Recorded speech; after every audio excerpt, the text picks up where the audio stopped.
Your Excellency the President of the Republic of Kenya, Papa Askofu na maaskofu wote, pamoja na kanisa, wambunge ambao wakiongozwa na mbunge wa eneo hili, pamoja na MCAs, Bwana Yesu asifiwe.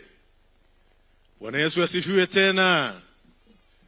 Kwa majina naitwa Geoffrey Ruku. Mimi ni waziri wa Public Service, Human Capital Development and Special Program katika serikali yetu ya Kenya.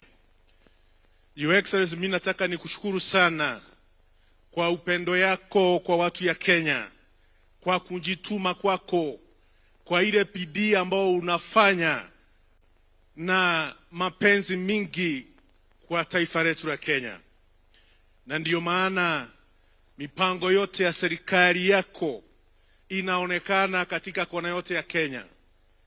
Mipango ya elimu, mipango ya stima, mipango ya maparapara, na vile vile ukaonelea ni vizuri uchunge wafanyikazi wote wa serikali. Ndiyo maana mwaka huu Januari tarehe 1 ulihakikisha kwamba wafanyikazi wote wa serikali wanaongezewa mshahara, wanaongezewa housing allowance, pamoja na ile ingine tunaita commuter allowance. Hiyo ni maono, ni bidii, ni kujituma kwako na mapenzi yako kwa taifa letu la Excellency. Mimi sitaki kusema mengi, yangu ni kusema sisi kama mawaziri wako tunaendelea kutia bidii kuhakikisha we are serving all Kenyans without fear or favor, bila kuzingatia misingi ya kisiasa ama misingi yoyote ile, ili kuhakikisha kwamba kazi ya serikali inaonekana kona yote ya nchi yetu ya Kenya.